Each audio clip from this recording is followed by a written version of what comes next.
നമുക്ക് കൊല്ലത്തേക്ക് പോകാം. അവിടെ കൊട്ടാരക്കരയിൽ ബസ് കാത്തു നിന്നവർക്ക് നേരെ ലോറി ഇടിച്ചു കയറിയെന്നൊരു വാർത്ത വരുന്നുണ്ട്.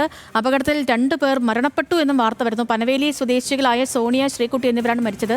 ഗുരുതരമായി പരിക്കേറ്റ ഓട്ടോ ഡ്രൈവർ വിജയൻ ചികിത്സയിലാണ്. മിനി ലോറിയും ഡ്രൈവറെയും പോലീസ് കസ്റ്റഡിയിലെടുത്തു.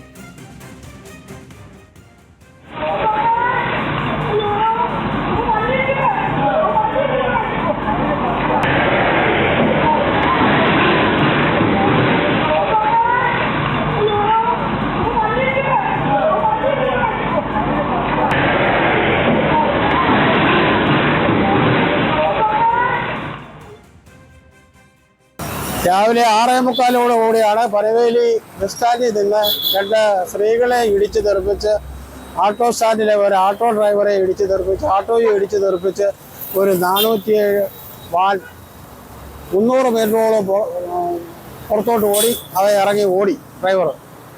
അങ്ങനെയാണ് സംഭവം ഉണ്ടായത്. ഗുരുതരമായ പരിക്കുകളാണ് 3 പേർക്ക്. അതിൽ ഒരാൾ മരിച്ചെന്നാണ് ഇപ്പോൾ അറിയാൻ കഴിഞ്ഞത്. വാളാത്ത SI ആണ് പറഞ്ഞത് ഒരാൾ മരിച്ചു പോകുന്നത്. ഷമീറെ, ഭീകര ദൃശ്യങ്ങളാണ്. ഷമീറെ, വിവരങ്ങൾ പറയാം.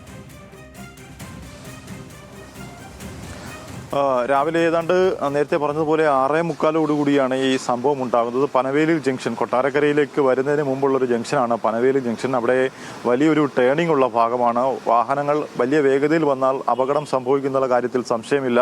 ഇത്തരത്തിൽ ഈ വാഹനം, ഈ പിക്കപ്പ് വാഹനം അമിത വേഗതയിൽ വന്ന് ബസ് കയറാൻ നിന്ന ആളുകളുടെ ഇടയിലേക്ക് ഇടിച്ച് കയറുകയായിരുന്നു. സംഭവത്തിൽ ഈ തിരുവനന്തപുരം ഭാഗത്തു നിന്നും കോട്ടയം ഭാഗത്തേക്ക് പോയ വാഹനമാണ് ഇത്തരത്തിൽ ഇടിച്ചു കയറിയത്. ആ സംഭവ സ്ഥലത്ത് വെച്ച് തന്നെ ഇത്തരത്തിൽ ശ്രീകുട്ടിക്ക് ഗുരുതരമായി പരിക്കേറ്റു. അതുപോലെ സോണിയയ്ക്കും പരിക്കേറ്റിരുന്നു. 2 പേരെയും സമീപത്തെ സ്വകാര്യ ആശുപത്രിയിൽ പ്രവേശിപ്പിച്ചെങ്കിലും 2 പേരും മരണപ്പെട്ടിരിക്കുന്നു. ഇനി ഓട്ടോ ഡ്രൈവറായ വിജയനാണ് ആശുപത്രിയിലുള്ളത്. അദ്ദേഹത്തിന്റെ നിലയും അല്പം ഗുരുതരമാണ്. അദ്ദേഹത്തെ തിരുവനന്തപുരം മെഡിക്കൽ കോളേജിലേക്ക് മാറ്റാനുള്ള നടപടിക്രമങ്ങളാണ് ഇപ്പോൾ പുരോഗമിച്ചുകൊണ്ടിരിക്കുന്നത്. എന്തായാലും അത്യന്തം ദാരുണമായ സംഭവം. രാവിലെ തൊഴിലിടങ്ങളിലേക്ക് പോകാനായി നിന്നവരാണ് ഈ അപകടത്തിൽ മരണപ്പെട്ടിരിക്കുന്നത്. സേതുലക്ഷ്മി. ശരി ഷമീർ, ഓക്കെ.